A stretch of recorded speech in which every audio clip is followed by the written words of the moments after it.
Ce programme vous est offert par UBA. UBA, Africa's Global Bank.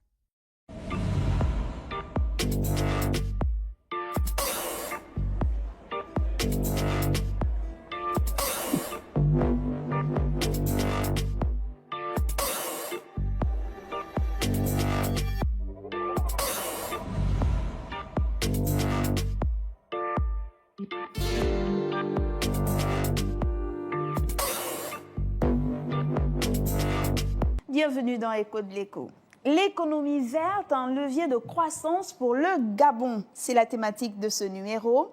Face aux défis environnementaux et aux impératifs de diversification économique, le Gabon s'impose progressivement comme un acteur clé de l'économie verte en Afrique. Avec ses vastes forêts équatoriales, ses ressources naturelles et son engagement en faveur du développement durable, le pays mise sur un modèle économique alliant à la fois croissance et préservation de l'environnement. Vastes ressources naturelles, notamment des forêts et son potentiel en énergie renouvelable, le Gabon dispose des atouts nécessaires pour faire de la transition écologique un véritable levier de croissance. Seulement, les questions se posent. Comment le pays peut-il pleinement tirer parti de ce potentiel? Quels sont les défis à relever pour faire de l'économie verte un pilier de croissance durable et inclusif? Alors, décryptage d'un enjeu stratégique pour le Gabon dans quelques instants avec Monsieur Marius Kombila. Il est directeur général d'une agence de gestion forestière, mais aussi et surtout expert en forêt environnement. Avant notre décryptage, avant notre entretien, allons-y retrouver notre cher ami Lavoie. Lavoie, bonsoir et bienvenue. Alors Lavoie, rapidement, dites-nous, qu'est-ce que l'économie verte?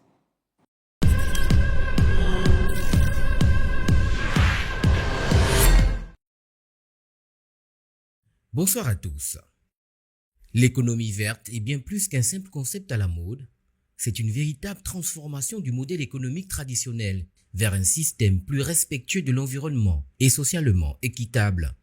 Elle repose sur une idée forte, concilie développement économique, protection de la planète et bien-être des populations. Dans une économie verte, la croissance ne se fait plus aux dépens des ressources naturelles, mais grâce à elles, en les préservant et en les valorisant durablement. Cela signifie investir dans les énergies renouvelables, repenser nos modes de production et de consommation, promouvoir l'économie circulaire et encourager l'innovation écologique. Les bénéfices sont multiples. Réduction des émissions de gaz à effet de serre, amélioration de la qualité de vie, création d'emplois verts, développement de nouveaux secteurs économiques. Mais cette transition demande aussi des efforts, notamment en matière de régulation, d'investissement et de sensibilisation. L'économie verte n'est donc pas une utopie, mais une nécessité pour répondre aux défis climatiques et aux exigences des mondes en quête de durabilité. Entreprises, gouvernements et citoyens ont tous un rôle à jouer pour construire un avenir où croissance et écologie avancent main dans la main. Voilà, Modeste.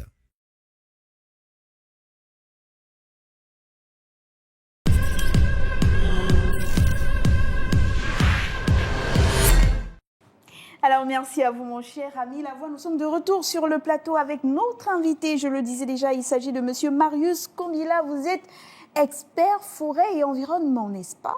En effet. Bienvenue. Je suis ingénieur forestier et environnemental. Parfait, vous êtes la personne qu'il nous faut pour cette thématique. Vous êtes aussi directeur général d'une agence. C'est une agence? C'est quoi? C'est un bureau d'études d'ingénierie en environnement, développement durable et en foresterie, qui s'appelle Global Forest Environment Consulting, qui est créé depuis 12 ans, mais votre serviteur a environ 17 ans d'expérience. Parfait. Là, c'est vraiment pour nous rassurer. Et avant qu'on ne rentre dans le vif du sujet, cette agence, qu'est-ce qu'elle fait?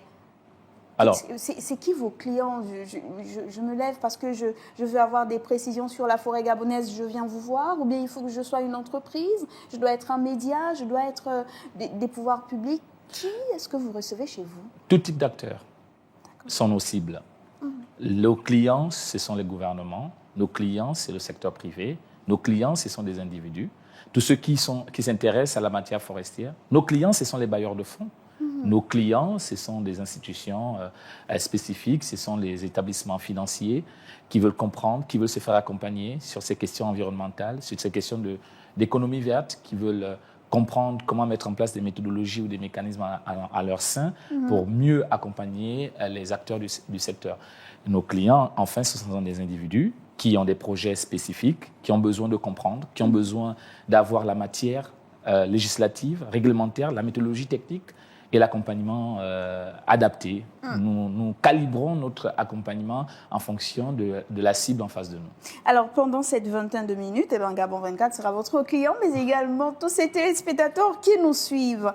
Notre thématique est simple. On parle beaucoup d'économie verte et là, on se dit pilier de l'économie gabonaise. On va faire le lien tout à l'heure, mais déjà peut-être nous dire. On a entendu ou écouté quelques détails avec notre cher ami Lavoie, mais vous nous dire de façon générique, quels sont les piliers qui font l'économie verte?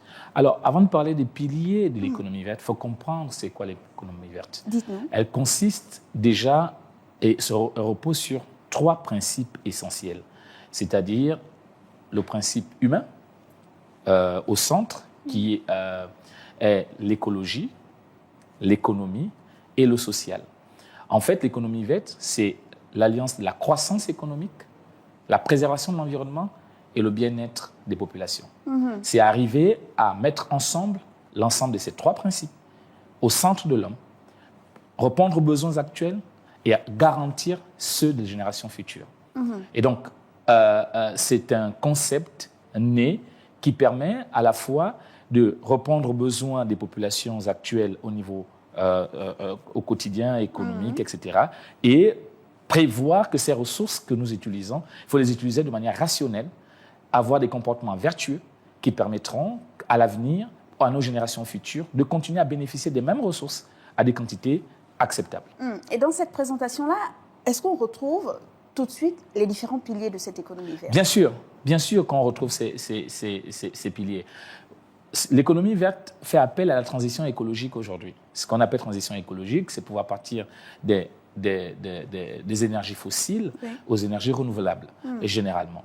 Mais ces énergies renouvelables nécessitent une certaine expertise, une certaine connaissance. L'économie aujourd'hui est axée, quand on parle de l'économie en termes de capitaux, c'est-à-dire que en capitaux, on va beaucoup plus utiliser la ressource pour gagner au maximum avec très peu de ressources humaines à utiliser. Mais dans l'économie verte, le concept il est complètement différent. Il faut se dire qu'on va aller rechercher la ressource, mais cette ressource, on doit pouvoir la prendre en tenant compte de sa durabilité. On va prendre la ressource en tenant compte de l'homme qui habite autour, donc il faut qu'elle se tombe bénéficie. Quand je parle de l'homme avec grand H. Il faut que cette ressource bénéficie à l'ensemble également. Mais comment y arriver? Donc il faut aller regarder les chaînes de valeur, les chaînes de valeur de l'environnement, notamment sur les questions de gestion des écosystèmes. Il faut regarder tout ce qui est gestion des déchets. Il faut regarder tout ce qui est énergie. Oui, il faut regarder l'ensemble de cette chaîne de valeur et identifier à l'intérieur des segments à haute valeur. Un fonctionnement véritablement stratégique. Et là, nous, on se pose la question de savoir pourquoi le Gabon, il a intérêt un intérêt stratégique à miser sur l'économie verte. Notre beau pays d'Afrique centrale, dispose d'énormes ressources. On a le pétrole, on a la forêt, on a l'économie maritime qui est là, les ressources halieutiques sont énormes. Et puis on nous dit il faut qu'on se tourne vers l'économie verte, c'est-à-dire cette économie qui va réfléchir à comment utiliser et bien utiliser. Mais on a tout en abondance. Pourquoi miser sur l'économie verte? Alors, il faut miser sur l'économie verte stratégiquement pour plusieurs raisons. L'une des raisons essentielles, c'est la diversification de l'économie. La deuxième raison, c'est l'augmentation des emplois. La troisième raison, c'est la préservation de nos ressources. Et la quatrième raison, c'est l'innovation technologique, la connaissance, l'obtention des nouvelles technologies. Pourquoi? En fait, aujourd'hui, le Gabon a basé son économie pendant plusieurs années sur des ressources extractives, renouvelables pour certaines et d'autres non. Donc, à un moment donné, il faut se poser la question de savoir, doit-on continuer avec cet élan de travailler de manière à ce que, comme des rentiers, c'est-à-dire nous allons prendre simplement de la ressource qui nous nourrit et on s'en va, peu importe si elle termine. Dans les années 2000, la ressource naturelle forestière a connu une évolution substantielle avec la loi 1601 qui a permis de faire que la ressource forestière passe en aménagement, c'est-à-dire la gestion durable des forêts. On ne coupe plus de manière désordonnée, mais on va aller identifier la ressource en amont, voir dans quel environnement cette ressource se situe, prendre en compte les populations environnantes, prendre en compte la biodiversité, c'est-à-dire l'ensemble de la faune et de la flore, et se dire quel type de ressources ici on va prendre et laisser une pour les générations futures. Donc, la loi 16 est venue mettre ça en place. Ensuite, à côté, vous avez les autres ressources fossiles qui sont le pétrole, qui sont les mines, etc. Mais tout ça, les mines et le pétrole, ce sont des ressources non renouvelables. Alors, nous avons bâti notre économie là-dessus. Doit-on continuer ? Les marchés internationaux sont fluctuants et notre économie dépend de ces marchés. Oui. Et lorsque ces économies toussent, nous sommes en mal. Donc, il faut aller vers la diversification. Mais cette diversification ne doit pas se faire de manière désordonnée. On a aujourd'hui un concept différent qu'il faut intégrer sur la question de la filière de l'environnement, sur les chaînes de valeur de l'environnement. Traduire l'environnement en économie environnementale, au lieu que ça soit simplement des concepts liés à l'interdiction, des exigences contraignantes sans avoir un bénéfice derrière, donnant l'impression aux populations qu'on vient leur retirer leurs besoins primaires et qu'à la fin, il n'y a pas de bénéfices derrière. Donc l'idée, c'est de faire quoi ? C'est de dire, OK, l'environnement, nous avons la forêt. Cette forêt, nous en avons besoin aujourd'hui, demain pour les générations futures. Donc nous avons l'aménagement forestier, mais aller plus loin. Le Gabon a déjà instauré tout ce qui est certification forestière. Donc aller mettre un accent spécifique sur des aspects de durabilité au niveau de la forêt, dans l'exploitation actuelle. Ensuite, nous avons dans l'environnement les mécanismes de pollution. Nous avons les déchets organiques, etc. Est-ce qu'il ne faut pas valoriser ces déchets ? Faire une forme d'économie circulaire, mettre en place des industries qui vont traiter les déchets, trier, pour que ces déchets, à la fin, produisent par exemple de l'énergie. Ça devient de l'économie. C'est-à-dire que pendant plusieurs années, aujourd'hui, les bailleurs de fonds ont mis en place, ont financé à plus de 300 millions d'euros sur des mécanismes d'études de faisabilité, de la connaissance de la ressource, de la biodiversité, de la faune, la flore, etc. Nous avons la donnée, nous avons l'information, mais qu'est-ce qu'on fait de cette information aujourd'hui ? Il faut ensuite aller chercher des investisseurs qui vont venir intervenir dans le milieu, qui vont intervenir sur les aspects environnementaux, sur les aspects de biodiversité, mettre en valeur pour qu'on crée des nouveaux métiers qui seront durables. Donc, on sortira de l'emploi précaire, parce que si on est sur la chaîne de déchets, de la collecte, du transport, il y a différentes étapes. Et donc, différents acteurs qui vont entrer en jeu. Et ces acteurs ça va être de l'emploi créé, ça va être des Gabonais qui vont avoir de la richesse. Et on crée de la richesse, on sort les Gabonais de la pauvreté et on voit le niveau social augmenter et l'amélioration des conditions. Ce que vous dites est déjà assez convaincant, mais faisons mieux, Monsieur Marius Kombila. De comment vous décrivez le processus, on a l'impression que cela va mobiliser beaucoup plus de ressources. C'est-à-dire que nous, on exploite le pétrole. On a des investisseurs qui viennent, qui prennent notre pétrole, ils travaillent, on leur donne de l'argent, ils nous donnent de l'argent, on gagne, ça va dans notre économie, on vend notre pétrole. Et là, vous nous dites, non, il ne faut plus faire ça. Il faut se tourner vers les ressources renouvelables. Mais pour utiliser ces ressources de façon respectueuse et renouvelable, il faut d'autres acteurs qui vont intervenir. Si, par exemple, il faut parler de l'État, mais là, l'État va sortir plus de moyens pour utiliser ces ressources de façon responsable. Comment on fait ? Au contraire, on crée des ressources. On crée de la ressource. Alors, il y a ce qu'on appelle des fonds verts, qui sont des fonds disponibles et orientés au financement spécifique des projets. Nous avons des fonds CAFI, nous avons le Fonds de l'environnement mondial, nous avons plusieurs fonds qui sont disponibles, que nous pouvons aller capter, apporter et les orienter en fonction de notre vision et de la vision du pays en termes de développement. Qu'est-ce que je veux dire ? Aujourd'hui, nous rentrons dans la 5e République. Monsieur le Président de la République, son Excellence Brice Clotaire Oligui Nguema, dans le pilier 5 de sa politique, parle du développement durable et de la croissance économique. Comment allons-nous faire du développement durable une croissance économique ? Il faut pouvoir mobiliser des fonds. Ces fonds sont disponibles, mais il faut qu'on ait une vision qui soit claire. de ce que l'on veut faire de la filière environnementale et forestière, qu'on sache où on va, afin d'attirer des investisseurs en faisant quoi? En ayant par exemple des PPP, des partenariats publics-privés, qui vont mettre des mécanismes d'allègement. Ce type d'allègement, c'est quoi? C'est dire par exemple qu'écoutez, nous voulons faire une transition écologique sur la partie énergie. Je vais m'arrêter spécifiquement sur ce point. Nous constatons depuis plusieurs années que nous avons un goulot d'étranglement sur l'électricité et l'eau au Gabon. Alors, la question de l'électricité, est-ce que vous êtes au courant qu'on peut produire de l'énergie sur la base des déchets? Oui. À partir du moment où vous le savez, où est-ce qu'on trouve de l'argent? Il y a de l'argent disponible chez des bailleurs. Mais il faut des investissements pour arriver à transformer ces déchets en électricité. Justement, il faut avoir, mais cette transformation, il faut avoir une connaissance. Il y a un maître mot que je veux laisser à nos téléspectateurs. C'est l'information, la formation et la sensibilisation.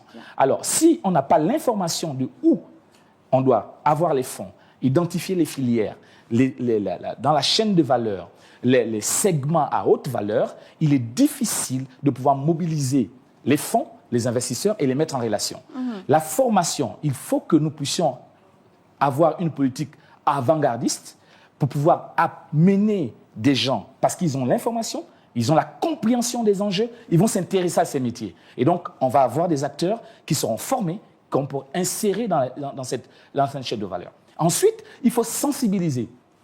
La sensibilisation, elle reste ensuite pour la formation, afin qu'on maintienne ce mécanisme et créer de la richesse. Parce qu'aujourd'hui, notre pays a déjà un certain niveau de développement, mais voyant la volonté du chef de l'État, c'est qu'il veut aller beaucoup plus loin. Et s'il doit aller beaucoup plus loin, on doit sortir des mécanismes de rentier et on doit pouvoir se réinventer. Donc l'innovation. Et surtout avoir une vision claire, comme vous avez dit. Et là, pour avoir cette vision claire-là, il faudra nous dire quels sont les secteurs clés où le Gabon pourra véritablement se démarquer dans l'économie verte. Alors, on a l'agriculture durable.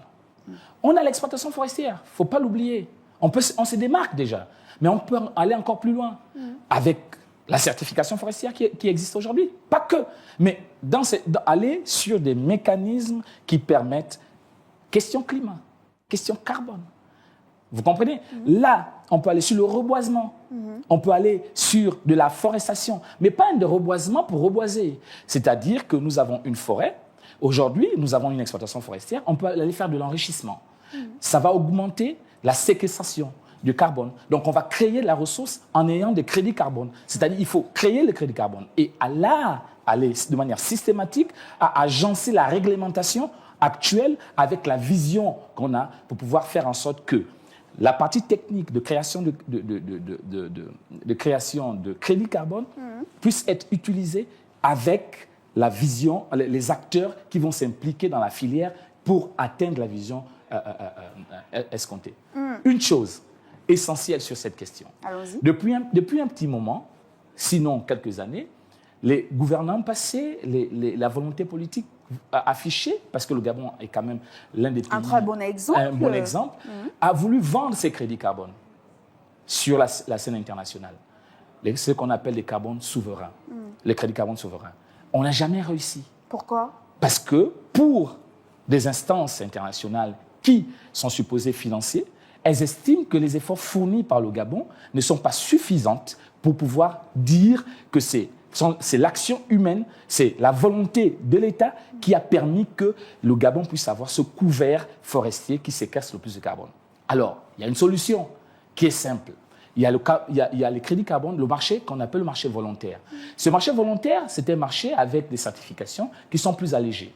Nous avons quelques sociétés. Ça veut dire que dans le marché volontaire, c'est le secteur privé qui va placer les crédits carbone afin de pouvoir obtenir en retour ce paiement. Mais pourquoi l'État ne se mettrait pas avec le secteur privé pour trouver des mécanismes communs, aller plutôt sur des marchés volontaires, à ce moment, vendre les crédits carbone, parce qu'on aura trouvé des solutions communes, c'est-à-dire on aura mis la législation convenable qu'il faut, des rétributions à l'État, proportionnelles sur la base des accords avec le secteur privé, et les crédits carbone auront été créés, seront vendus, les dividendes de l'argent va rentrer, l'État va financer ces projets structurants, ces projets sociaux, ces projets de développement, au travers d'un mécanisme environnemental. fondamental. Donc, la forêt, l'agriculture, on cite ces quelques Ces secteurs. quelques secteurs. L'agriculture, la forêt, quoi d'autre? Le transport. Ah bon? Oui. Comment? Ben, écoutez, aujourd'hui, on utilise le transport, le carburant. C'est de l'énergie fossile. Si on passe sur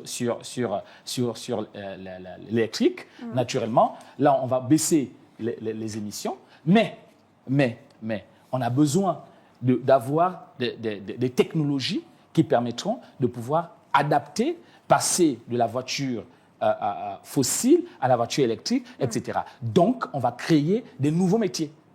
À ce niveau-là, on va avoir des nouveaux acteurs. Ces nouveaux acteurs, on va avoir un nouveau marché parce que on va avoir des nouveaux mécaniciens, on va avoir de nouvelles personnes qui vont naturellement s'impliquer dans le secteur. Donc, on va importer des produits, on va pouvoir développer des commerces à nouveau. Donc, il y aura naturellement les commerces anciens, donc des nouveaux commerces, donc des impôts nouveaux, donc du personnel nouveau, etc., etc. Et de la recette qui rentre dans les caisses de l'État. Dans les caisses de l'État.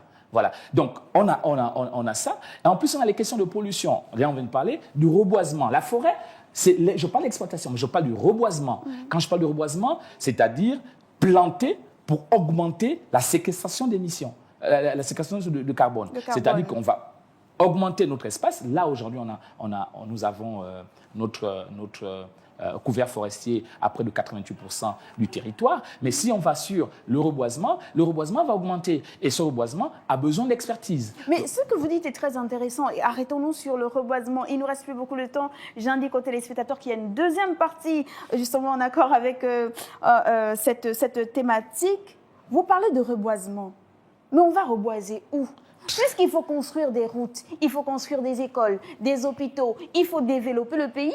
Alors vous dites qu'il faut qu'on arrête de couper pour couper nos bois, nos forêts. Il faut penser au reboisement. Mais c'est où que cela va se passer? Dans quelle région du Gabon? Madame Ocon, votre question est intéressante. D'autant plus qu'on ne va pas reboiser dans des zones boisées, sinon ça n'a aucun sens.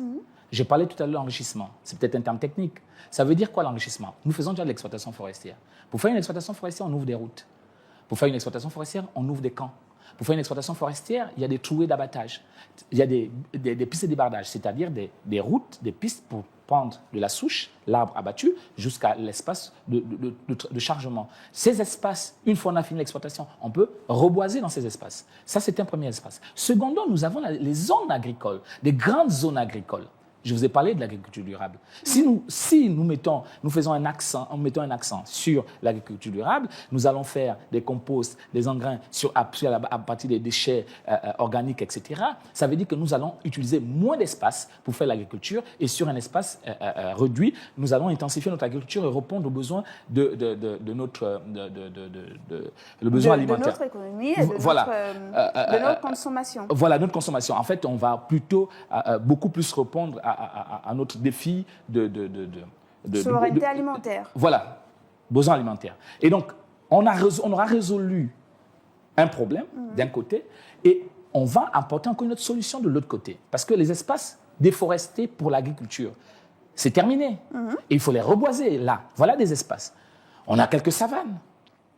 On a donc de l'espace pour faire du reboisement à ce niveau pour augmenter notre espace. Donc, il y a des solutions, Madame Okomasso, à ce niveau-là. Mais le reboisement n'est qu'un aspect à ce niveau. Ce n'est qu'un aspect. Donc, il faut que sur la chaîne de valeur de l'environnement, chaque chaîne de valeur, avec ses segments de plus-value, nous arrivons à identifier les segments qui ont la plus-value immédiate et définir de manière méthodique sur un certain nombre d'années, en fonction de la vision recherchée, investir et transformer le secteur environnement en économie forte et donc créer une croissance économique. Et atteindre la diversification économique. Merci beaucoup, Monsieur Marius Kambila. Vous êtes expert forêt et environnement, mais pas que. Vous êtes également directeur général d'une agence. Rappelez-nous laquelle? Global Forest Environment Consulting, qui est un bureau d'études d'ingénierie en environnement. Très bien. Et en développement durable. On se retrouve dans un autre numéro. On se retrouve également avec vous, chers téléspectateurs. Retenez pour ce numéro que l'économie verte représente une opportunité majeure pour le Gabon, comme nous l'a dit notre expert, en alliant développement économique et préservation de l'environnement, en misant sur des politiques adaptées, des investissements durables et l'innovation. Le Gabon peut non seulement diversifier son économie, mais aussi renforcer sa souveraineté énergétique et créer des emplois verts. Nous vous donnons rendez-vous pour la seconde partie très vite. Merci de nous avoir suivis. Restez sur Gabon 24 et surtout n'oubliez pas que le temps de la réflexion est une économie de temps. À bientôt.